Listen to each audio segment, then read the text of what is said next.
ऊंचा नीचा पे खड़ा नहीं होगा, उसको सहन करता है। ये ग्राउंड कंडीशन ऐसा होना चाहिए। और यदि आपको डाउट है तो steel plate is placed to make the crane more stable. तो क्रेन के नीचे लोहे का प्लेट आप दे सकते हो कि मिट्टी कहीं भी से किसी भी एंगल से दबने का या धंसने का संभावना न बने। तो इसके लिए हम लोग क्या करेंगे, वहां पे लोहे का प्लेट दे देते हैं। तो ये आपको इंश्योर होना है कि क्रेन जहां खड़ा होगा वो एरिया जो है मजबूत, स्टेबल और स्ट्रेंथ उसमें रहे, ताकि उसको हम लोग इस्तेमाल कर सकें। ठीक है, तो ये सुनिश्चित करना है। उसके बाद लोड में देखिएगा क्या करना है। सबसे पहले कोई भी लोड होगा ना कैरी, तो क्या क्या आपको सुनिश्चित करना है। सबसे पहला जो अलग या मतलब स्टार्ट पॉइंट हम लोग बोलेंगे, कोई भी लोड है ना, उसका पहले जानकारी आप लीजिए कि इसका एक्चुअल वेट कितना है। ये जानकारी आपको बहुत जरूरी है। उसके बाद सीलिंग सही से उसमें लगाने का तरीका पता होना और कहां पे लगाना है, ये बहुत जरूरी है। उसके बाद सीलिंग सही से लगा है कि नहीं लगा है, ये बहुत जरूरी है। वस्तु उठ रहा है तो कोई बाधा तो नहीं, ऐसा नहीं उठा कहीं जाकर टकरा गया, ये बहुत जरूरी है। राइट, ये नहीं होगा तो फिर रिस्क बढ़ जाएगा। उसके बाद कोई भी लूज मटेरियल उस क्रेन लिफ्टिंग वाले वस्तु पे नहीं रखना है। जैसे मान लो कोई वस्तु उठाना शुरू किए, ऊपर से कुछ दुरुम नीचे गिर रहा है, ये नहीं होना है। तो लूज मटेरियल कभी भी नहीं रखना है, और लूज मटेरियल है तो उसको बैग में बांध के शिफ्ट करिए कहीं ना कहीं। और जब कोई वस्तु लिफ्ट हो रहा है तो टेक लाइन अटैच कीजिए, मतलब रस्सी बांधिए, हाथ से वस्तु को नहीं पकड़िए। और clear of people and equipments, आसपास में कोई भी आदमी नहीं रहना चाहिए और मशीनरी नहीं रहना चाहिए, नहीं तो लिफ्ट करने वाला वस्तु इधर उधर थोड़ा स्विंग करता है, जाके टकरा जाएगा, तो वहां पे रिस्क बढ़ जाएगा। ये ध्यान देना है। अब यहाँ पे कुछ फोटोग्राफ देखिए, कुछ सही है कुछ गलत है। जैसे पहला फोटोग्राफ, ये वस्तु के ऊपर चढ़ के रोप पकड़ रहा है, ठीक नहीं है। एक से छूट गया, एक पकड़ा हुआ है, पाइप पे खड़ा है, गलत है। यहाँ पे देखिए यस, ये सही मेथड है, रस्सी बांध के पकड़ा हुआ है, ये गलत मेथड है, हाथ से पकड़ा। ये सही मेथड है यस, प्रॉपर तरीके से स्ट्रक्चर के साथ वस्तु को लिफ्ट किया जा रहा है, ये गलत मेथड है, ऐसे वस्तु को नहीं रखा जाता है। ये सही मेथड है, बढ़िया से बांध के सिर्फ वस्तु को उठाया, मतलब सही तरीका से लिफ्ट करना है, गलत नहीं करना है, नहीं तो आपके हाथ से होने की संभावनाएं बढ़ जाएगी। और कुछ फोटोग्राफ्स है, ये देखिए, सस्पेंडेड लोड के नीचे नहीं जाना, ये उसी में जा रहा है। डेंजर लिखा है, टूटा कुछ वस्तु टूटा, सीधे उसको ऊपर आ जाएगा। यहाँ देखिए नो, वस्तु के ऊपर सीधा, सीलिंग के ऊपर सीधा वस्तु रख देना, डैमेज हो जाएगा ना, ऊपर रखना है। ये सही है, लकड़ी लगा करके रखा तो सीलिंग अंदर से निकाल लेगा, ये सही मेथड है, ये गलत मेथड है, ये भी गलत है। यहाँ देखो, ये ऊपर वाला मेथड सही है, ये मेथड गलत है। थोड़ा स्पेस चाहिए वस्तु को लिफ्ट करने में, बांध दिया पूरी तरह से, एक जगह से इंच करना, गलत मेथड है। ये देखो, इसी के लिए सेंटर ऑफ ग्रेविटी जानना जरूरी है। अब मान लो ऐसा कर्व टाइप का पाइप है, एक इधर भी निकला हुआ है, अब जैसे इधर से उठाएगा ये नीचे की तरफ आएगा, पलट जाएगा, रिस्क है। तो जानना पड़ेगा कहाँ सीलिंग लगाएं, या जरूरत पड़ी तो 3 जगह भी लगाना पड़ेगा, यहाँ से भी लगा के उठाना पड़ेगा। तो देखना बहुत जरूरी है कहाँ से। ये मेथड सही है, 4 है, 4 जगह लगा करके आप लिफ्ट करें। तो सीलिंग का कंडीशन हमको मॉनिटर करना पड़ता है कि कैसे। और कुछ फोटोग्राफ्स है, यहाँ देखिए, ये पाइप को उठा रहा है अंदर से सीलिंग डाल के, यहाँ पे कुछ लगाया है पैड जैसा, गौर से देखिएगा, दोनों तरफ कटेगा नहीं। ये देखिए सीजी जानना जरूरी है, इधर हेवी वेट है, इधर कम है, सही से सीलिंग लगा के लिफ्ट किया जा रहा है, ये सीलिंग लगा के लिफ्ट किया जा रहा है, ये सीलिंग लगा के लिफ्ट किया जा रहा है। मतलब सही प्रैक्टिस आपको फॉलो करना है, गलत प्रैक्टिस करेंगे क्रेन पलट जाएगा। अब जैसे देखिए यहाँ पे ये एक तरफ वेट ज्यादा है, तो उठाएंगे तो ऐसे हो जाएगा ना, पहले इधर से उठ जाएगा, इधर से नहीं उठेगा। तो सीलिंग देख के आपको लगाना पड़ेगा, सीलिंग हम कहाँ लगाएं, नहीं तो टूटने का डर बढ़ जाएगा।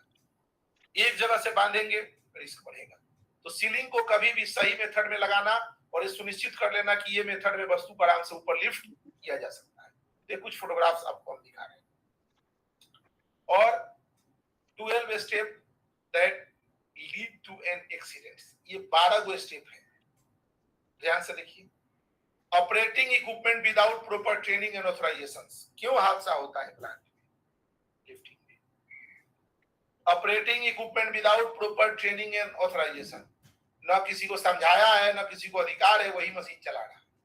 जैसे कोई भी मशीन चलाने के लिए सबसे पहले उसको प्रशिक्षण होना चाहिए, अब प्लस वह व्यक्ति ऑथराइज होना चाहिए, कुछ लाइसेंस वगैरह होना चाहिए, चलाएगा तो हादसा नहीं होगा, ऐसा नहीं है तो लफड़ा होगा। नो सिक्योरिंग इक्विपमेंट और work space against unexpected movement as in shoring up to tent. देखिए, नो सिक्योरिंग इक्विपमेंट और work space against unexpected movement. कोई भी वस्तु है जिसको लिफ्ट किया जा रहा है, देखिएगा, और लिफ्ट करते समय हम क्या करते हैं, ठीक से बांधा नहीं तो थोड़ा घूम जाएगा, स्टेबल होना चाहेगा, और स्पेस का भाव है, कहीं जाके टकरा जाएगा। मूवमेंट आप सोचे नहीं हो कि मूवमेंट करेगा, मूवमेंट कर जाता है, तो उस केस में जाके हादसा हो जाता है। तो इसीलिए वस्तु को ठीक से बांधिए, सही जगह पे बांधिए कि मूवमेंट ना हो, नहीं तो रिस्क बढ़ जाएगा। Operating equipment at any speed without regard recommendations. जैसे मान लीजिए कोई वस्तु को लिफ्ट किया जा रहा है तो धीरे धीरे क्रेन को चलाना है, किसी को जल्दी है, जल्दी कर रहा है, जैसे मान लो खाना खाने जाना है 1 बजे, जल्दी करो, अब स्पीड में चला रहा है, जाकर के कहीं ठोक देगा, लफड़ा हो जाएगा। नॉट सिग्नलिंग और warning your coworker of heavy equipment movement और other potential dangerous situations. No signalling और वार्निंग योर कोवर्कर्स। यदि मान लीजिए कोई हेवी इक्विपमेंट लिफ्ट हो रहा है, उस इक्विपमेंट मूवमेंट के सबसे पहले ट्रेंड रिगर होना, ट्रेंड रिगर, उसके बाद सिग्नल मैन होना, सिग्नल मैन को उसकी जानकारी होना, आपके कोवर्कर है उसको भी जानकारी होना, क्या क्या इधर पोटेंशियल डेंजरस सिचुएशन से उसको पता होना। नहीं पता होगा, बड़ा दुर्घटना का न्योता दिया जा सकता है। अगला, disconnecting hazard lights and Audible warning devices. आप मान लो ब्लिंकर्स लगाते हो, लाइट जल रहा है कि खतरा है, क्रेन में रेड रेड रेड रेड जल रहा है, सायरन बज रहा है, आई सब खराब है। तो फिर अब क्रेन में क्या होता है, जब ओवरलोड होगा तो सायरन बजने लगता है, लाइट जलने लगता है, आई सब खराब है। तो ओवरलोड होगा तो कुछ बोलबे नहीं करेगा, तो ऐसे केस में फिर हादसा होने की संभावनाएं बढ़ जाती है। Using tool and equipment even if you know they are not working properly. कोई भी ऐसा मशीनरी या इक्विपमेंट ठीक से काम नहीं कर रहा है, आपको जानकारी भी है, फिर भी आप चला रहे हो, हादसा हो जाएगा। Ignoring safety assessment procedures, specially checklist. कोई क्रेन का चेकलिस्ट है, 15 पॉइंट चेक करना है, चलो ना, क्या करना है, चलाओ, कोई दिक्कत नहीं है, सब ठीक है। कल ही तो क्रेन इलेक्शन किया है, कल तो कुछ नहीं हुआ, नहीं, कल किया है चाहे अभी 1 घंटा पहले करके आया है, आपको देखना पड़ेगा, समझना पड़ेगा कि अभी वर्तमान में क्रेन की स्थिति क्या है। अवॉइडिंग और डिलेइंग कैलिब्रेशन, रिपेयर, एडजस्टमेंट और any scheduled service on your tools and equipments. जैसे उदाहरण पहले ले लो, आपकी बाइक है, समय पे सर्विसिंग नहीं करा रहे, कैलिब्रेशन कितना वेट उठा रहा है इसका जांच पड़ताल कराना, रिपेयरिंग कोई खराबी हो गया मरम्मत, एडजस्टमेंट मान लो सेटिंग करना जो क्रेन को बोलते हैं, या शेड्यूल सर्विसिंग, टाइम आ गया मेंटेनेंस का, बोले नहीं अगले महीने करा लेंगे, इस महीने चला लो, बहुत काम का प्रेशर, नहीं, ये सब काम समय पे नहीं होगा तो मौका पे धोखा हो जाएगा। उसके बाद कोई भी लिफ्ट हो रहा है, राइट, कोई भी लिफ्ट हो रहा है, मूवमेंट हो रहा है, और उसमें लापरवाही बरती जाएगी, राइट, समय पे कार्य नहीं हुआ, टूल्स कंडीशन अच्छा नहीं है, दुर्घटना का कारण बन जाएगा, राइट। उसके बाद ignoring body position recommendations appropriate for the test. जैसे मान लीजिए कोई ट्रेन है, सेफ्टी ऑफिसर बोला कि इसकी स्थिति ठीक नहीं लग रही है, इसका एक बार मेंटेनेंस करवाना चाहिए, तो बोला अरे ठीक है कोई दिक्कत नहीं है, चलाओ, बोला बोलने दो, चलने दो, नहीं, रोकिए उसको। उसके बाद प्लांट में कई लोग क्या करते हैं, हंसी मजाक करते हैं और हर्ष प्ले करते हैं, मतलब प्लांट में हंसी मजाक लिफ्टिंग गियर से भारी पड़ सकता है और वहां पे हादसा हो सकता है। प्लांट में हंसी मजाक नहीं करना है। नो वियरिंग पीपीज, जो रिक्वायर्ड पीपीज है जैसे हाथ में ग्लव, सील में हेलमेट, ये सब पहनना, ये बिना पहने काम करोगे तो हादसा हो सकता है। तो ये जो है इन सब में कहीं ना कहीं लापरवाही होती है तो हादसा होता है। एक बार मैं आपको रिवाइज करवा देता हूँ। आदमी ट्रेंड होना जरूरी है, ऑथोराइज्ड होना जरूरी है। बोलिए। बोर्ड है सर, जो अभी आप बताए हैं कि अगर कोई सही से नहीं बांधोगे, सही से सीलिंग नहीं लगाओगे और बहुत मूवमेंट हो जाएगा, ज्यादा जो आप सोचे नहीं हो, हादसा हो जाएगा।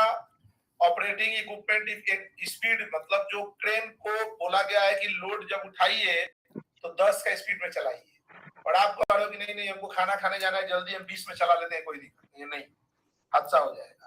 तो तीसरा नंबर एक आता है क्रेन का जो सर स्पीड होता है वो सर तो लिमिटेड बांधा रहता है ना सर, नहीं, इतना तो ज्यादा स्पीड नहीं बढ़ता है, फास्ट रहता है।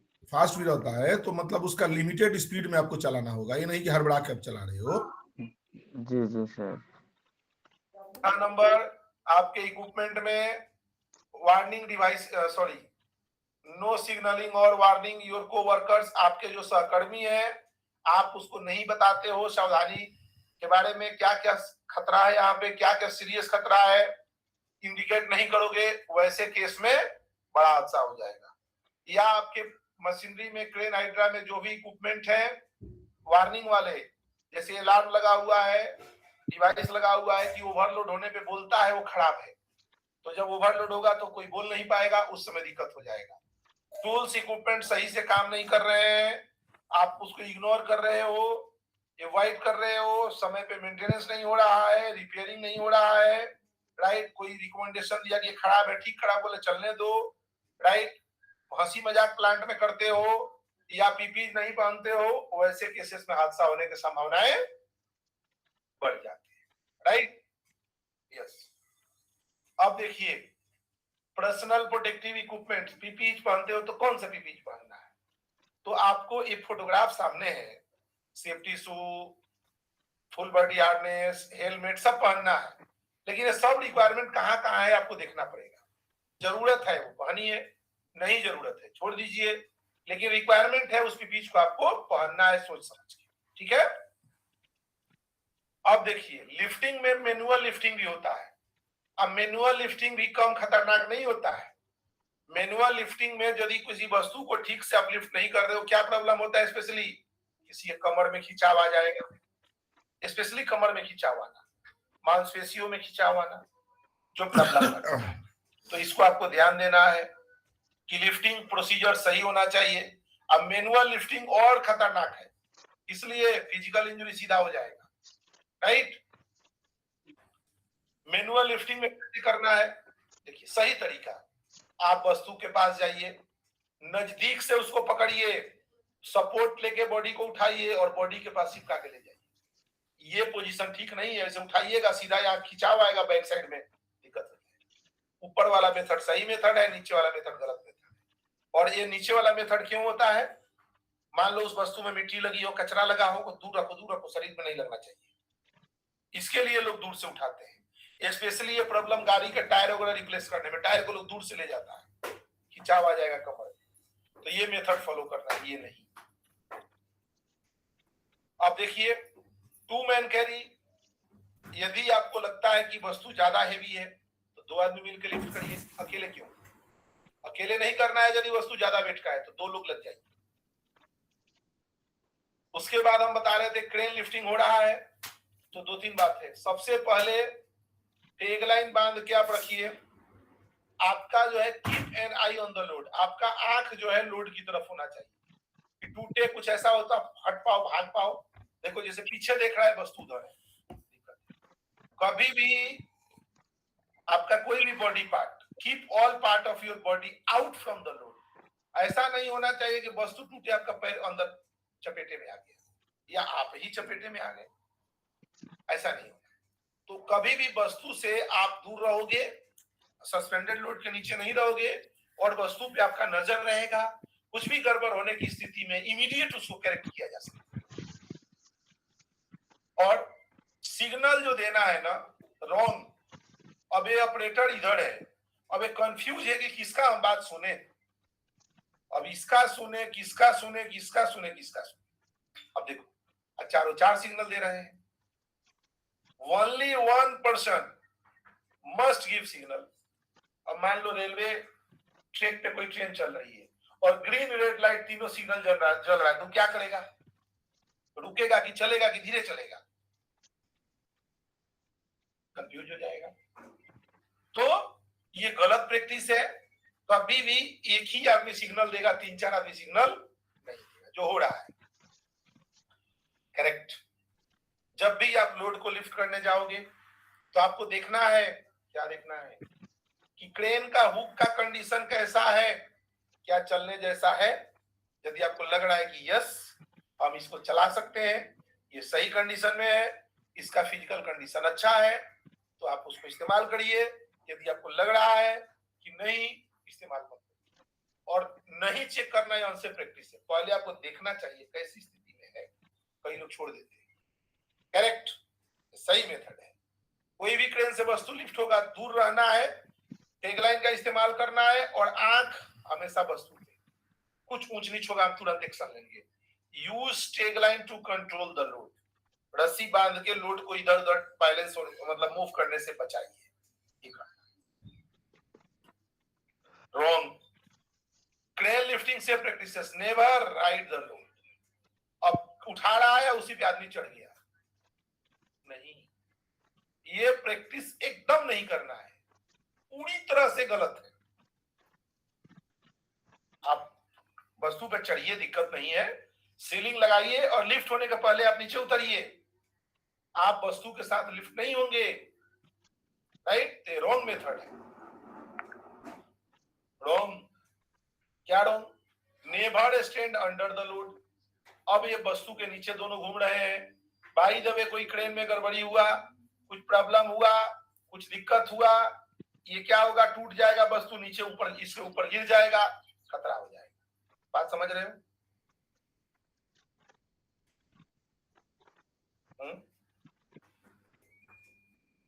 यस। तो इसको आपको इस्तेमाल नहीं करना है, मतलब आदमी को नीचे नहीं जाने देना है, ये रॉन्ग प्रैक्टिस है। अब देखिए, barricade the area in which person could be tripped or crashed। Crane का मोमेंट है, इधर दीवार है, आदमी पीछे घूम रहा है और क्रेन जैसे मोमेंट किया उसके चपेटे में आ गया। तो क्रेन का जो मोमेंट एरिया है उसको बैरिकेड करके रखिए ताकि उसमें कोई भी व्यक्ति प्रवेश ना करे, नहीं तो उसके चपेट में आएगा, उसको चोट लग जाएगी, जैसे यहाँ पे आप देख रहे हैं। तो जो क्रेन घूमने वाला है ना, मूवमेंट करने वाला है, उसका एरिया एक बैरिकेड कर दीजिए, उस सर्किल में कोई आ नहीं पाए। अब देखिए, crane radius 1.5 into boom length, ध्यान दीजिएगा, keep personal out of this area. जैसे मान लीजिए क्रेन का क्षमता, क्रेन की बूम जो है, एग्जांपल देखिएगा 5 मीटर है, तो 7.5 मीटर तक जो है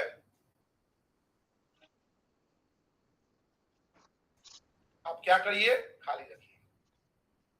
क्लियर रेडियस 1.5 गुने बूम लेंथ। क्लियर रेडियस मतलब बूम की लंबाई 100 मीटर, तो 150 मीटर एरिया खाली रखिए कि क्रेन पलटा मारा, कुछ इधर उधर हुआ तो उस चपेटे में कोई नहीं आएगा, नहीं तो लफड़ा हो जाएगा, राइट।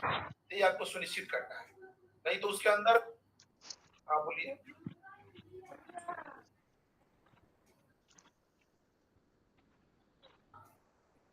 मैं उदाहरण दिया तो उसे कम का क्रेन लाना पड़ेगा।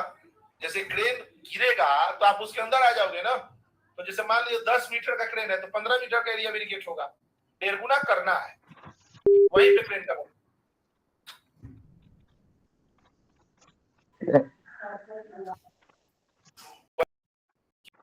जैसे उदाहरण के लिए बोल दिया गया कि आपको हेलमेट पहन के गाड़ी चलाना है, स्पीड लिमिट का फॉलो करना है, ट्रैफिक नियम का पालन करना है, वो नियम है वो आपको फॉलो करना है। अब आप कर रहे हैं कि नहीं कर रहे हैं, उसका कंसीक्वेंस आपके ऊपर लग जाएगा, राइट। ये रिक्वायरमेंट है और बहुत सारी कंपनियां हैं जो अनसेफ कार्य करती हैं, तो अनसेफ कार्य करती हैं तो उसका परिणाम भी उसे भुगतना पड़ता है, राइट। मैं तो मेरे से पूछेंगे तो उसके बारे में मैं बोलना ही पसंद नहीं करूंगा, मैं देखा हूं उस स्थिति। सर इसका सर बोलिए बोलिए बोलिए। बोल रहे सर, अभी जो आप लिफ्टिंग के बारे में बता रहे हैं, हम सर अभी कुछ दिन पहले देखे थे कि जो 40-50 टन की जो होती है ना क्रेन को लिफ्ट करने वाली, तो वो तो लगभग उसका बूम जो होता है लगभग 30 से 40 मीटर का तो होता ही है। नहीं नहीं, इतना लंबा नहीं होगा। जब निकालता है तो हो जाता है। हम लोग देखेंगे आगे, बूम के बारे में भी देखेंगे, आगे आएगा। सर तो जब वो काम हो रहा है, लेकिन सर उसका बगल में पूरा देख रहे हैं सर, उसी के नीचे बिल्डिंग भी कर रहा था लोग। नहीं नहीं, देखो और उसका सुपरवाइजर वहीं पे खड़ा होकर करवा रहा था। वही आपको बोल रहा हूँ कि कोई भी हम लोग जब लिफ्टिंग का काम करते हैं ना, तो एक लाइफ सेविंग सेफ्टी रूल याद रखिएगा सब लोग, कि लिखा रहता है कि do not stand under the suspended load. मतलब कोई भी लटकी हुई वस्तु के नीचे नहीं खड़ा होना चाहिए। क्यों नहीं खड़ा होना चाहिए? कि मान लीजिए गलती से गिर गया, मशीनरी है ना, फेल हो सकता है ना, होता है कई बार। मशीनरी है, गिर गया तो क्या होगा? गिर गया तो सोचो, लफड़ा हो जाएगा नहीं हो जाएगा? गिर गया तो लफड़ा हो ही जाएगा। यस, तो इसके लिए कभी भी सस्पेंडेड लोड के नीचे नहीं खड़ा होना चाहिए। क्लियर है नहीं ना? खड़ा हो। जी सर।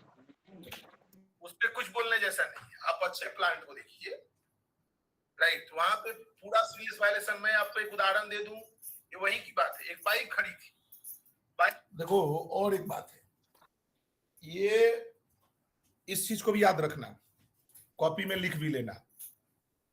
जैसे मान लो क्रेन का बूम 50 फीट है, मान लो, तो कितना दूर हम लोगों को खाली रखना है? साइड देख के कौन बता पाएगा? 75 फीट। वेरी गुड, 1.5 गुना, क्योंकि गिरेगा तो कहां जाएगा वो? गिरेगा तो उस एरिया से बाहर नहीं जाएगा। यस, लगभग 1.5 गुना बाहर वो चला जाएगा। तो इसके लिए हम लोग को क्या करना पड़ेगा? उसका 1.5 गुना पूरा खाली रखना है। यस, 1.5 गुना क्रेन के बूम को हम लोग को खाली रखने की जरूरत है। क्लियर है ना सबको भाई?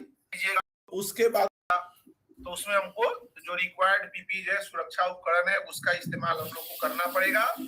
रिक्वायर्ड पीपीज पहन के ही हमको कार्य करना पड़ेगा, जो फोटोग्राफ आपके सामने है। सेफ्टी शू से लेकर के हेलमेट तक कंप्लीट पीपीज आपको पहन के कार्य करना पड़ेगा। दूसरा, मैनुअल लिफ्टिंग जब भी आप करते हैं, तो हम लोग बात किए थे कि मैनुअल लिफ्टिंग में बॉडी पोजीशन बहुत ज्यादा जरूरी है। नहीं तो फिर क्या होगा? आपका बॉडी में खिंचाव या ज्यादातर जो है कमर में प्रॉब्लम आता है, राइट, ये डिसऑर्डर का प्रॉब्लम ज्यादातर आता है। तो इसके लिए आपको बॉडी पोजीशन जो है वो फिट रखना ज्यादा जरूरी है। अब देखिए कैसे मैनुअल लिफ्टिंग करते हैं। तो मैनुअल लिफ्टिंग में बॉडी पोजीशन कैसा होना चाहिए? तो आप देख सकते हो, सिंपल सा बात है, किसी भी वस्तु को उठाना है तो उसके करीब जाइए, वेट का आपको जानकारी होना चाहिए कितना वेट है। उसके बाद शरीर के बिल्कुल नजदीक से, उसके बाद second position, then third position, then fourth position, ऐसे वस्तु को उठाना है। ये नीचे जो पोजीशन दिया हुआ है, ये पोजीशन उचित नहीं है। ऐसे यदि आप लिफ्ट करेंगे तो ऐसे केसेस में आपको चोट लगने की संभावनाएं, खिंचाव आने की संभावनाएं बढ़ जाती है। तो ऐसे कार्य को आपको नहीं करना है, ऐसे कार्य से आपको बचना है, तो बहुत ज्यादा इंपॉर्टेंट है।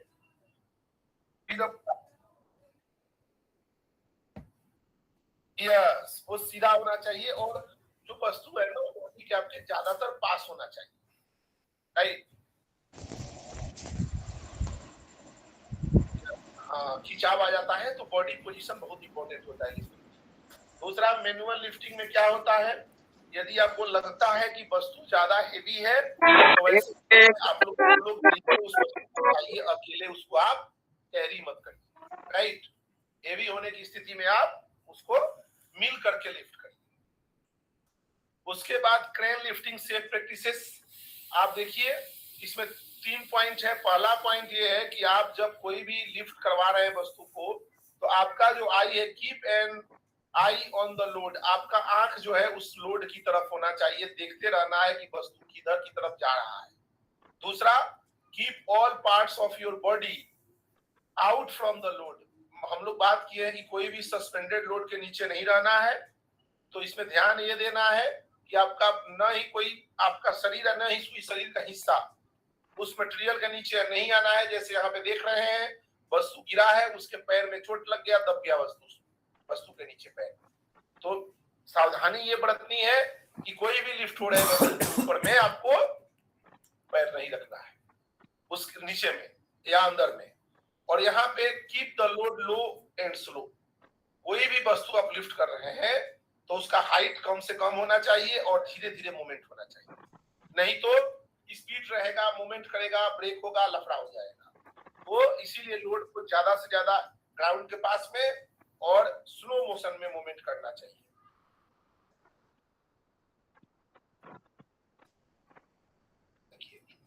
मोमेंट में क्यों हाइट चाहिए? जब आपको इरेक्शन करना है तब ना ऊपर जाएगा। यदि लिफ्ट मतलब क्या बोलते हैं, शिफ्टिंग कर रहे हैं, वहां हाइट क्यों चाहिए? मान लो आपको 50 मीटर दूर ले जाना है, तो हाइट क्यों? जमीन के पास से ले जाओ ना। बात समझ में आ रही है, नहीं आ रही है? हाँ? कहने का मतलब है आपको किसी हाइड्रा से किसी वस्तु को 100 मीटर दूर ले जाना है, तो 100 मीटर दूर ले जाना है, पहले तो शिफ्ट नहीं करना होता है, लेकिन किसी किसी कंडीशन में थोड़ा मोड़ा मूवमेंट करना पड़ता है। तो उस केस में वस्तु को जितना जमीन के पास रहेगा उतना ठीक रहेगा ना, कि पूरा ऊपर उठा के ले जाओगे दूर। यस, जितना जमीन के पास रहे रहने दो और धीरे धीरे ले जाओ। और इरेक्शन का मतलब वो तो जितना ऊपर रहेगा वहां ले जाएगा, उसमें तो कोई दिक्कत ही नहीं है। इरेक्शन में क्रेन का मूवमेंट नहीं होता है, बूम का मूवमेंट होता है, क्रेन आगे पीछे नहीं होता है वहां पे, तो वहां पे कोई दिक्कत। यस, फिर आगे देखेंगे क्रेन लिफ्टिंग सेफ प्रैक्टिसेस। ये हमने बताया है कि कभी भी सिग्नल एक ही आदमी देगा। अब ये क्या समझेगा ऑपरेटर? कंफ्यूज है, ये कुछ और कह रहा है, ये कुछ और कह रहा है, कुछ और कह रहा है, कुछ और कह रहा है। तो सिग्नल मैन हमेशा एक ही व्यक्ति होगा जो सिग्नल देगा और ऑपरेटर उसको फॉलो करेगा। 4 आदमी सिग्नल देगा, कंफ्यूजन क्रिएट हो जाएगा। उसको सर इरेक्शन के दौरान, हेलो बोलिए। बोल रहे सर, इरेक्शन के दौरान अगर 150 टन का कैपेसिटी अगर क्रेन का, अगर वो 36 टन का वजन लेके सर मूवमेंट कर सकता है? नहीं, 2-4-10 मीटर सर? नहीं, बड़ा क्रेन तो मूवमेंट करेगा ही नहीं। मूवमेंट सिर्फ हाइड्रा फलाना से ही करते हैं 14-15 टन के क्रेन से। जो बड़ा क्रेन खड़ा होता है, सुनो, बड़ा क्रेन जो खड़ा होता है उसका आउटरिगर भी हम लोग निकालते हैं। क्राउलर क्रेन कुछ मटेरियल लेके लिफ्ट कर लेता है, थोड़ा सा कैरी करता है, 25 टन 30 टन जो बोल रहे हैं ना, क्राउलर क्रेन कर लेता है, लेकिन उसको भी अवॉइड करना चाहिए। आगे हम लोग देखेंगे क्या दिक्कत होती है। जैसे देखो, आप जो बात कर रहे हैं ना, क्राउलर क्रेन जिसका मतलब टैंक जैसा चक्का बनाया रहता है, रिंग जैसा, और वो थोड़ा सा मटेरियल लेके ट्रेवल कर जाता है, यही आप बोलना चाहते हैं ना? जी। लेकिन उसमें रिस्क रहता है पलटने का, वही सब क्रेन तो पलटी मारता है। तो आपको ध्यान रखना है कि कैरी लगभग ना के बराबर करना है। अब कुछ लोग बोलते हैं फिर कैसे करेंगे कैरी? मान लो 10 मीटर करना है, तो बहुत सिंपल है। क्रेन वहीं खड़ा रहेगा, वस्तु को उठाएगा और बूम की लंबाई बढ़ा के 5 मीटर आगे रखेगा, फिर वस्तु रख देगा, फिर क्रेन खाली मार्च करेगा, फिर उठाएगा। समझ गए ना बात को? जी सर।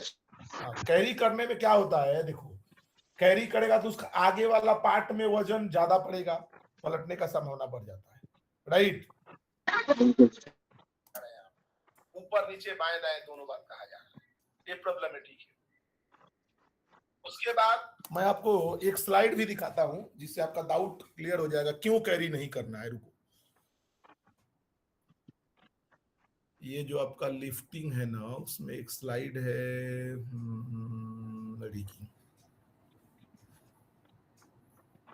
देखो क्यों कैरी हम लोग मना करते हैं करने के लिए। एक स्लाइड हमने आपको दिखाया था,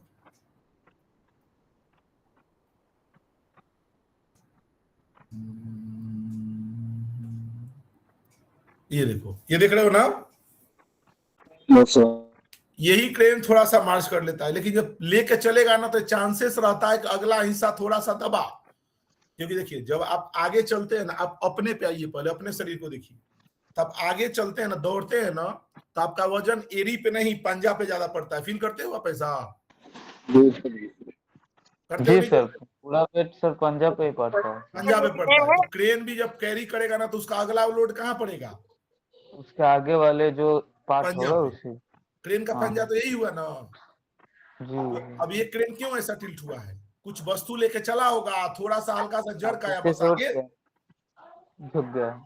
यस, इसीलिए हम लोग कैरी करना मना करते हैं कि कैरी मत करो, कैरी करोगे तो लफड़ा हो जाएगा। क्लियर है ना भैया? जी सर।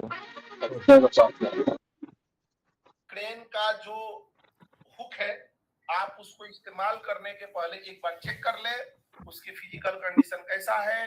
यदि उसमें कुछ डिफेक्ट है, यदि उसमें कुछ खराबी है, तो उसको इस्तेमाल करने से आप बचिए। कोई भी वस्तु को लिफ्ट करना है तो उसमें आपको टैगलाइन का इस्तेमाल करना है। इसको टैगलाइन बोलते हैं, use tagline to control the load. हाथ से आपको नहीं पकड़ना है, रस्सी बांध के पकड़ना है। बड़ा वस्तु है तो दो तरफ से रस्सी बांधिए, उधर से भी एक व्यक्ति पकड़ेगा, इधर से भी एक व्यक्ति पकड़ेगा। वस्तु के पास इसलिए नहीं जाइए कि जब क्रेन वस्तु को लिफ्ट करता है तो इसमें मोमेंट होता है और आपके बॉडी को इंजर्ड कर देगा, इसलिए उसके मटेरियल के पास आपको नहीं जाना। ये रॉन्ग प्रैक्टिस है। बार बार बताया गया है कि कोई भी लिफ्टिंग हो रहा है तो नेवर राइड द लोड, उसके ऊपर चढ़ के आपको और वस्तु को लिफ्टिंग या मूवमेंट नहीं करवाना है।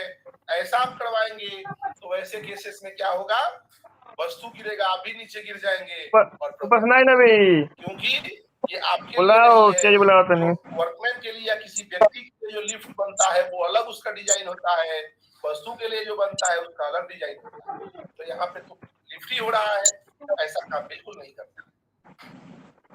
ये हमने बात किया है, never stand under the load. कोई भी यदि इरेक्शन का कार्य चल रहा है उसके नीचे आपको मूवमेंट नहीं करना है, क्योंकि मशीनरी है, ये फेलियर हो सकता है। और यह यदि फेलियर होता है तो कोई भी वस्तु ऊपर से नीचे गिर जाएगा और वैसे केस में चोट लगने की संभावना है बढ़ जाएगी।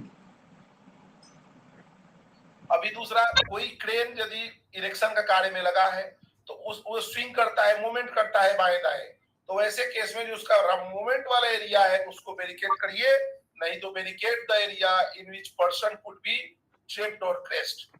उसके बीच में आएगा, पिस जाएगा, तो इससे बढ़िया उसको बैरिकेड कर दीजिए और उसमें कोई भी एंट्री जो है मना कर दीजिए, कोई भी अनऑथराइज्ड एंट्री उसमें नहीं।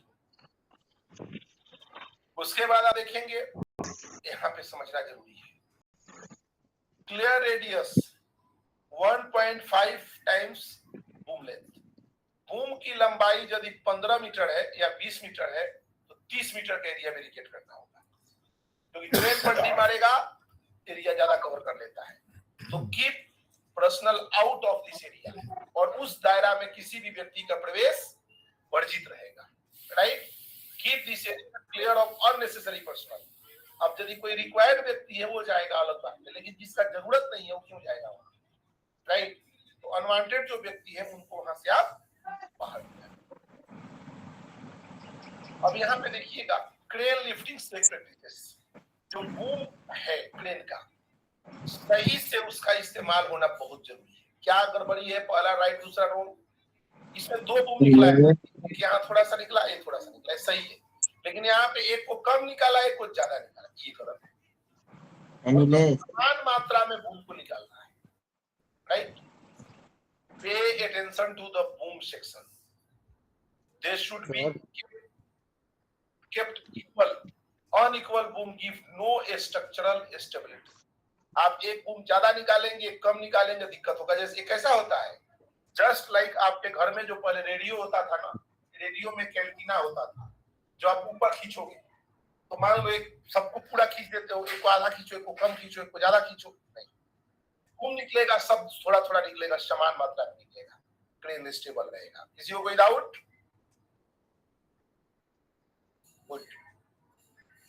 अब क्रेन लिफ्टिंग से प्रैक्टिसेस, सिंपल सा बात है यहाँ पे। यदि आप कहीं कार्य कर रहे हो, ध्यान दीजिएगा हमारे बातों पे, कहीं भी कार्य कर रहे हो, गौर कीजिए। यहाँ दो तीन बात है यहाँ। Pay attention to the remaining rope between the hoist block and boom tip while raising the load. आप किसी वस्तु को लिफ्ट कर रहे हैं, प्रिवेंट टू ब्लॉकिंग। अब ध्यान दीजिएगा, यहाँ लिमिट स्विच बहुत सारे क्रेन में लगे रहते हैं, ऐसा नहीं है, लेकिन आपको जब कितना वस्तु को ऊपर लेना है एक लिमिट है, उसके बाद आप उसको ऊपर मत लीजिए। लिमिट के ऊपर लेंगे प्रॉब्लम आएगा। जैसे यहाँ पे देखिए, जाके वहां पे टकरा गया, कुछ प्रॉब्लम हो गया। तो लिमिट कितना ऊपर लेना है, एक लिमिट में लीजिए, ये ध्यान देना बहुत जरूरी है। आवश्यकता से अधिक लेना जरूरी है, जरूरी नहीं है। और लिमिट स्विच होता है, लेकिन लिमिट स्विच नहीं होने की स्थिति में पता नहीं चलता है और आप पूरा ऊपर चले गए, वैसे केस में सीलिंग डैमेज हो जाएगा और वस्तु नीचे चला है। तो ये बहुत जरूरी है। अब देखिए, क्रेन लिफ्टिंग सेफ प्रैक्टिसेस में और है, no lifting no crane work when visibility is poor.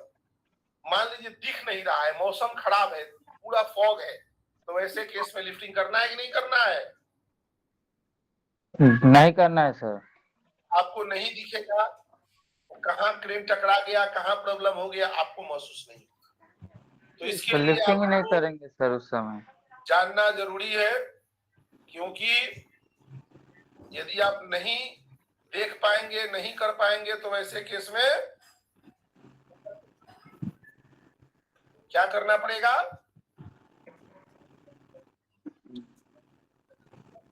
काम को नहीं करना पड़ेगा, राइट? वैसे केस में कार्य को नहीं करना पड़ेगा, नहीं तो प्रॉब्लम हो जाएगा। समझ में आया? Yes sir. यस। तो दिखाई देना बहुत जरूरी है किसी भी कार्य के लिए। सिग्नल मैन, ध्यान दीजिएगा, signal man should position in full view of the operator. Signal man ऐसे जगह पे खड़ा हो कि ऑपरेटर को पूर्ण रूप से दिखे, ऐसा नहीं कि दिख ही नहीं रहा है वो क्या इंडिकेट कर रहा है। तो कई बार जब ऐसा कंडीशन आता है, कोई बोल रहा था ना जीप, एक प्रश्न आया था, यही जीप है, देख रहे हो ना पीला वाला जो पार्ट है, ये जीप है। पहले प्रश्न आया था ना, जीप क्या होता है क्रेन का, JIB, जीप। ये बूम के अलावा एक्स्ट्रा होता है, राइट? ये बूम के अलावा होता है, जरूरत पड़ने पे इसको हम लोग इस्तेमाल करते हैं। इसका लोड कैपेसिटी लेकिन बहुत कम रहता है। यहाँ पे ध्यान दीजिएगा, यदि ऐसा कोई वस्तु है उधर लिफ्ट हो रहा है, तो यूं समझ लीजिए जैसे क्रेन का ऑपरेटर है, तो क्रेन का ऑपरेटर क्रेन जो है, क्रेन समझ लीजिए अंधा होता है, क्रेन को कुछ नहीं पता है। क्रेन कैसे चलता है? ऑपरेटर ऑपरेट करेगा, और ऑपरेटर किस बेस पे ऑपरेट करेगा? सिग्नल मैन के बेस पे ऑपरेट करेगा। यानी क्रेन का आंख कौन हो गया? Signal man. सिग्नल मैन जैसे बताएगा वैसे ही ड्राइवर या क्रेन का ऑपरेटर उसको मूवमेंट करेगा, राइट? समझ में आ रहा है बात? सर जो सिग्नल मैन जो होता है और रीगर, हेलो सर, बोलिए। जो रीगर और सिग्नल मैन तो वो अलग अलग हुआ ना सर? तो देखें सर, दोनों एक ही हुआ सर। एक रीगर जो है उसी को हम किसी को सिग्नल मैन बनाते हैं, लेकिन सिग्नल मैन क्या करेगा? कनेक्शन देने का काम करेगा, वो बाकी काम नहीं करेगा। रीगर का रोल अलग है, सिग्नल मैन का रोल अलग है। लेकिन सिग्नल मैन होगा कौन? तो जिसको रीगर की जानकारी है उसी में से सिग्नल मैन हम बनाते हैं। हाँ, उसी में से जो ज्यादा एक्सपीरियंस बेस हो जाता है, उसको पूरा पता हो कि क्या बोलना है, कैसे करना है, उसको पूरा समझ हो।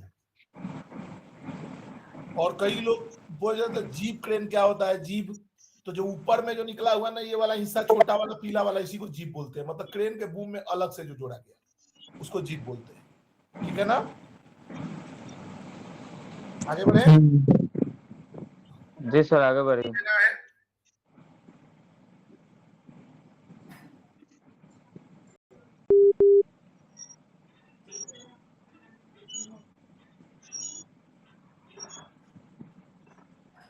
तो ये सिग्नल नहीं दिखाई देने की स्थिति में यहाँ पे देखिएगा ध्यान से, लिफ्टिंग इक्विपमेंट सेफ प्रैक्टिसेस, ध्यान से देखिए और कीजिएगा। यहाँ पे क्या हो रहा है? हॉरिजेंटल पुल, किसी पुलिंग से इसको व्हील के माध्यम से खींचा जा रहा है। यहाँ पे क्या है, थोड़ा डिफरेंट टाइप का पोजिशनिंग है। यहाँ पे क्या है, वर्टिकल है। तो ध्यान देना आपको ये है जो इंपॉर्टेंट है लिफ्टिंग इक्विपमेंट से प्रैक्टिसेस में, कि कभी भी आप किसी इक्विपमेंट को लगाई, उसका लोड देखना जरूरी है। उस पोजीशन के लिए वो सूटेबल है कि नहीं है, जरूरी है। और सूटेबल नहीं है तो उसको रोकिए। क्या कहता है, पुलिंग, लिफ्टिंग और edge adjuster, limited height and short distance. यह काम कम हाइट के लिए या छोटा दूरी के लिए किया जाता है। Capacity up to 6 ton. ऐसा जो लिफ्टिंग है 6 टन से ज्यादा के लिए हम लोग नहीं कर सकते। नहीं तो हम लोग को क्या करना है, 6 टन से ज्यादा है, एडजस्टेबल नहीं, कंप्लीट सीलिंग लगाना पड़ेगा। क्योंकि ये छोटा मोटा काम के लिए ऐसा हम लोग एडजस्टेबल सीलिंग का इस्तेमाल करते हैं। उसके बाद केविंग ब्लॉक, ये देखो अलग अलग इक्विपमेंट होता है, राइट। आप नाम से अलग अलग जानते हो, देखते हो, और इसका उपयोगिता डिफरेंट डिफरेंट है। द लिफ्टिंग इक्विपमेंट से प्रैक्टिसेस में आप देखिए, यहाँ पे 6 टन कैपेसिटी की बात हो गई, और यहाँ पे आप देखेंगे इसका capacity up to 10 ton. 10 ton के लिए हम लोग इसका इस्तेमाल कर सकते हैं। ये हैंड ऑपरेटेड स्विच इसको बोलते हैं। और हैंड ऑपरेटेड स्विच बोले तो इसको आप लोग कई बार लोग गांव में इसको चैन कुपी बोलता है। धीरे धीरे मैनुअल ऑपरेट करके खींचा जा सकता है। कोई ज्यादातर गाड़ी वगैरह शिफ्ट करता है तो उसको निकालने में काम आता है। तो लिमिट देखना जरूरी है। यहाँ पे एक ही चीज पे फोकस करिएगा। आप ऐसा दिमाग में लाइएगा क्या क्या याद करें, क्या क्या पढ़े, ऐसा नहीं है। इसमें सिंपल सा है, chain block capacity up to 6 ton तक इस्तेमाल करिए। और जो है यहाँ पे हैंड ऑपरेटेड विंच जो है, हैंड ऑपरेटेड विंच का इस्तेमाल अप टू 10 तक, 10 के लिए 10 टन तक उठाने के लिए किया जा सकता है। यहाँ पे देखिए स्किड, कई बार क्या होता है ना कि हम लोग स्किड करते हैं किसी वस्तु को। यहाँ पे सावधानी रखना बहुत जरूरी है। Skid to support load that is being moved on rollers. ये ध्यान देना ये है कि ये पहले वस्तु बीचों बीच में रहे, ये रोलर मूव करना चाहिए, नहीं तो ये रोलर मूव नहीं करेगा, ये वस्तु आगे चला जाएगा, प्रॉब्लम हो जाएगा। उसके बाद से रोलर्स में क्या है, to move load in area of limited access 3 to 4 inch clearance from each side. इसमें क्लियरेंस चाहिए और कम से कम 3 पीस होना चाहिए। 4-5 हो तो और अच्छा है कि वो लोड रहेगा। 2 तो से तो बिल्कुल ही नहीं करते, राइट। वुडन ब्लॉक, कई बार हम लोग वुडन ब्लॉक भी नीचे लगाते हैं ब्लॉक करने के लिए, सपोर्ट के लिए, राइट। तो वुडन ब्लॉक भी हम देंगे तो उसका स्ट्रेंथ आपको देखना होगा कि लोड ले पाएगा कि नहीं ले पाएगा, right. Pinch bar to lever and move load in area of limited access, right. Simple सा बात है कि जब हम किसी वस्तु को लिफ्ट हैं, किसी वस्तु को मोमेंट कर रहे हैं, तो वैसी परिस्थिति में हमको देखना यह जरूरी है कि उसका लोड, कैपेसिटी, कंडीशन, स्टेबिलिटी, ये सुनिश्चित करना जरूरी है। फोटोग्राफ से आपको सब समझ में आ जाएगा।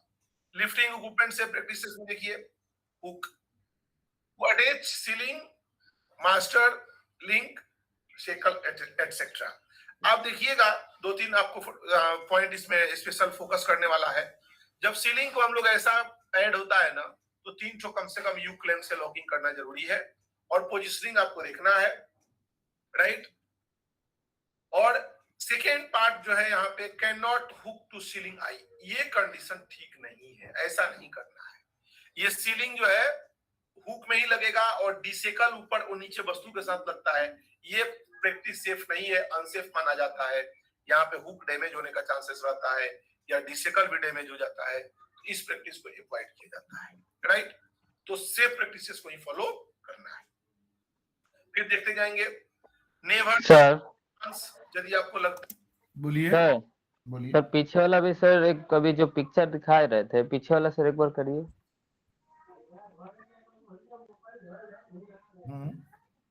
सर इसमें जो वायर रोप दिखाई दे रहा है, जो इधर जो लंबा साइड में, जिसमें 3 ठो ये यू क्लैंप है बेंडिंग किया हुआ, जी सर। तो इसका सर ज्यादातर उपयोग सर कहाँ कहाँ पे होता है सर? देखो, सर ये आपका जो सीलिंग के अलावा हम लोग लाइफलाइन यदि कहीं बांधना हो तो यू क्लैंप लगा देते हैं बड़ा बड़ा लेंथ के लिए, तो वायर जी, रोक तो ओपन आता है, उसमें तो कहीं लॉक होता नहीं है, तो जहां हमको एंकरिंग करना है वहां यू क्लैंप बना देते हैं, राइट। सर लेकिन और इस एक बात प्रकार का सर बोलिए बोलिए। जी सर बोलिए। इसका उपयोग बहुत ज्यादा हम लोग नहीं करते हैं, बहुत ज्यादा इसलिए नहीं करते कि मैनुअल लॉक है ना, ठीक से लॉक नहीं हुआ तो फिसलने का चांस रहेगा। जी सर, तो सर इसका मैनुअल उपयोग सर लिफ्टिंग में भी होता है ना? नहीं, लिफ्टिंग में नहीं करते हैं, जैसे बोले नहीं कि छोटा मोटा कुछ लिफ्टिंग हो, खींचना हो, ऐसा करना हो, बांधना हो, वहां पे इसका हम लोग उपयोग कर लेते हैं। जी सर, जी सर, ठीक है Yes. सर। वर्क में आ जाएंगे तो उसमें क्या होगा, इंजरी, नुकसान बहुत ज्यादा हो जाएगा। तो वैसी चीजों से हमें बचना है, पास में कोई भी ऐसा कार्य नहीं करना है जो आपको नुकसान या इंजरी का कारण बने। और यदि आपको नीड है स्पेशल की नहीं यहाँ करना ही पड़ेगा, तो आपको क्लियरेंस लेना पड़ेगा, और वैसे केस में पावर को ऑफ करवाना पड़ेगा, तब लिफ्टिंग होगा, नहीं तो लिफ्टिंग हम वहां पे नहीं कर सकते, क्योंकि रिस्क वहां बढ़ जाता है। देखिएगा ध्यान से, यहाँ पे signal man, never power line, अब यहाँ पे ध्यान देना है, यदि आपको अप टू 25 कितना दे रहा है, अप टू 2.5 लाख का पावर है, कम से कम 20 फीट का डिस्टेंस बनाइए, राइट। और ओवरहेड लाइन जा रहा है तो वहां पे भी कम से कम 25 फीट का डिस्टेंस बनाइए, यानी बिजली के इक्विपमेंट से जितना दूर रहेंगे उतना बेनिफिट रहेगा। और ये डिस्टेंस इसलिए जरूरी है क्योंकि जब क्रेन ट्रिपल करेगा तो एकदम नजदीक तक पहुंच जाता है, तो सेफ डिस्टेंस लेना जरूरी है कि क्रेन ट्रिप भी होता है तो इसके पास तक ना पहुंच पाए, तो एक डिस्टेंस मेंटेन करना जरूरी हो जाता है। अब हम लोग सीलिंग लगाने का मेथड पे बात करेंगे। रिगिंग एंड सीलिंग आपको मैंने कुछ दिखाया है, do not force the chokers, आपको देखना जरूरी है कि कैसे वस्तु को हम लगाएंगे। जैसे यहाँ पे देखिए, यहाँ पे प्रेशर बहुत ज्यादा पड़ता है, ये थोड़ा प्रॉब्लमेटिक है, ये नो, ये भी मेथड थोड़ा रॉन्ग है, ये मेथड सही है, ये मेथड सही है, ओके मेथड है। यहाँ पे देख रहे हैं ना, यहाँ पे पर्टिकुलर लोड पड़ेगा, तो बड़ी बड़ी वस्तु के लिए आपको क्या करना पड़ेगा, मेथड, सही मेथड का इस्तेमाल करना है, नहीं तो रिस्क बढ़ जाएगा। और आपको सुटेबिलिटी देखना पड़ेगा, जैसे आप देखेंगे तो यहाँ पे लोड आपको कहाँ पड़ेगा, ऊपर में, टॉप में, और यहाँ पे पर्टिकुलर यहाँ पे बहुत ज्यादा प्रेशर में आ रहा है, तो ये ब्रोकन होने का संभावनाएं बढ़ जाता है, तो इसलिए ऐसे एक्टिविटी को होल्ड डाउन करना है। अब आप देखिए यहाँ पे फिर से rigging and ceiling, lifting angles between the leg, हमने आपको पहले भी बताया था कि जैसे जैसे हम लोग एंगल को बढ़ते देखते हैं, लोड कैपेसिटी वैसे वैसे घटते जाता है, राइट, लोड कैपेसिटी घटते जाता है। 90 डिग्री के एंगल में कोई वस्तु को लिफ्ट कर रहे हैं तो 100% लोड कैपेसिटी पे उठेगा, और जैसे जैसे उसका मोमेंट एंगल घटेगा, लोड कैपेसिटी भी घटते चला जाता है। और जो बोला जाता है कि सेफेस्ट, तो 60 डिग्री का एंगल सबसे सेफेस्ट माना जाता है, और इसका रिकमेंडेशन दिया जाता है कि आप 60 डिग्री के एंगल पे उठाइए, और मिनिमम जो है 40 डिग्री से ज्यादा एंगल पे कोई वस्तु को नहीं उठाना चाहिए कम में, और 90 डिग्री से ज्यादा में भी नहीं उठाना चाहिए। तो मतलब बात करें तो कौन सा एंगल सही है, तो 40 से 90 के बीच में होना चाहिए, और सुरक्षित क्या माना जाता है, तो 60 डिग्री सुरक्षित माना जाता है, राइट।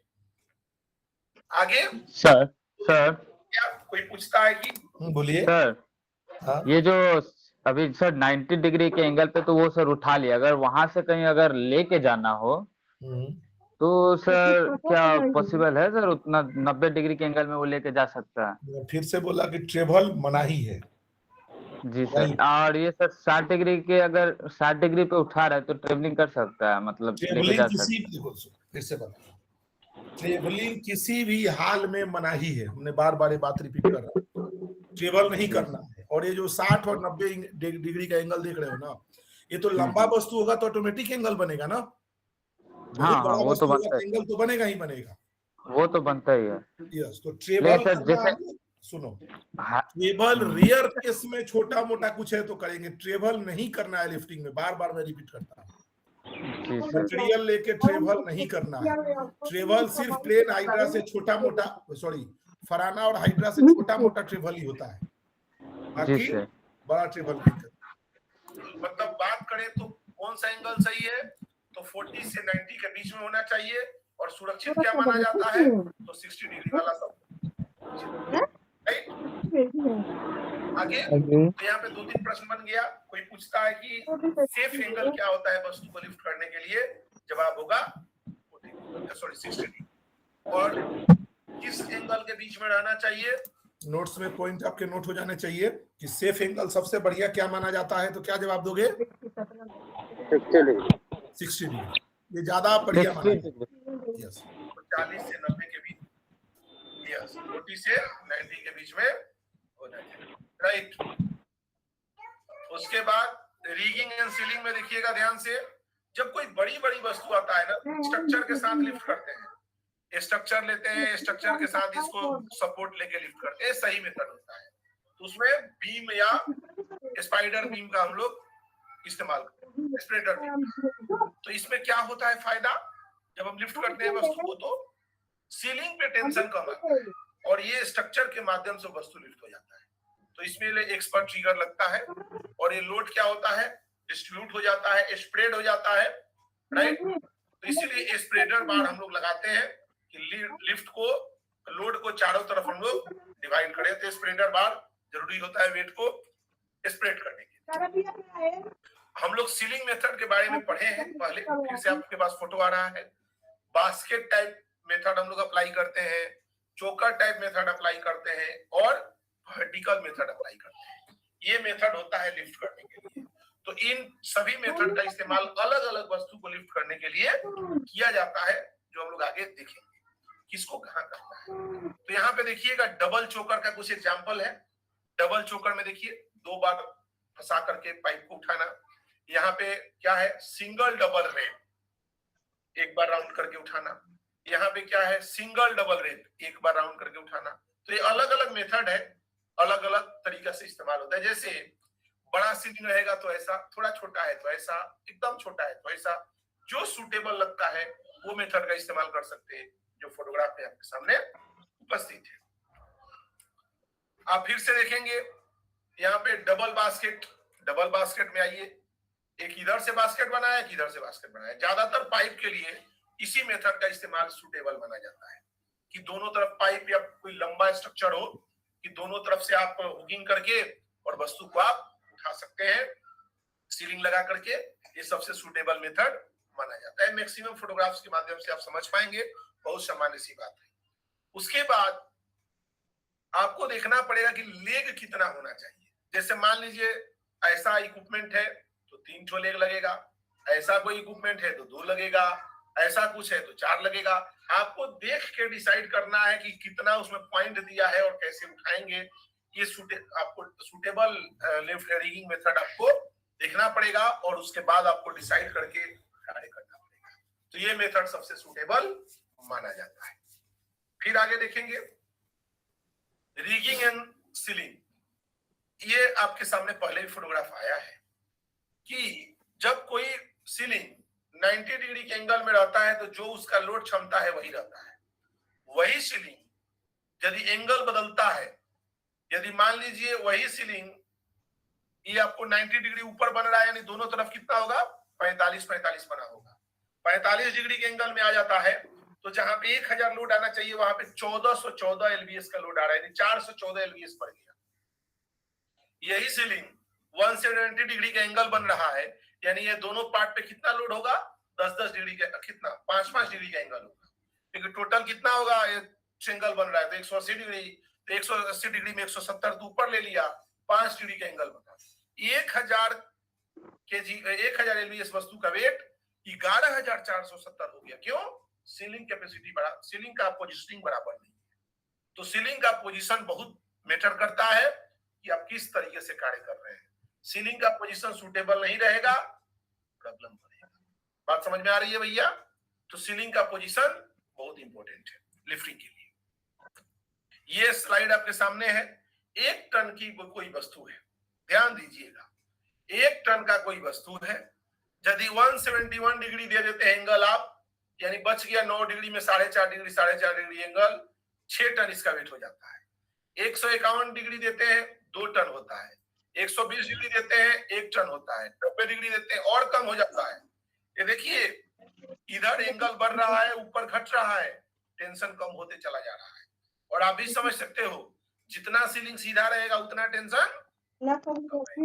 और यहाँ पे क्या है, लोड तो है ही प्लस टेंशन बहुत ज्यादा बढ़ा हुआ है। तो ऐसे केसेस में लोड कैपेसिटी रिड्यूस होता है। अब यहाँ पे देखिए कुछ रॉन्ग मेथड के बारे में दिया है। ये तरीका गलत है उठाने का। ये क्यों ऐसा किया? डायरेक्ट यहाँ से यहाँ लेना चाहिए था, डायरेक्ट यहाँ से यहाँ लेना चाहिए। ये मेथड गलत है, ऐसे तरीका उचित नहीं है। ये रेप करना हुक के साथ गलत है, डायरेक्ट होना चाहिए, रेप नहीं करना है। वस्तु इसका तो बांधने का भी सब तरीका गलत है सर। फिर से बोलेंगे सर, इसका जो भी ये neighbour rope around the hook, ये सर इसका बांधने का भी सर तरीका गलत है सर। करेक्ट। ये दोनों के दोनों रॉन्ग मेथड है। ये मेथड का अप्लाई नहीं करना है। पहला में आपको लग रहा होगा क्या गलती है, ये जो सीलिंग का ट्रेंगल बना दिया, ट्रेंगल नहीं बनना चाहिए था। सीलिंग एक यहाँ से यहाँ और यहाँ से यहाँ होना चाहिए था, ये त्रिभुज नहीं बनाना चाहिए था। तो नीचे वाला नहीं होना चाहिए, नहीं सर? यहाँ पे देखिए गलत तरीका, ये रॉन्ग मेथड।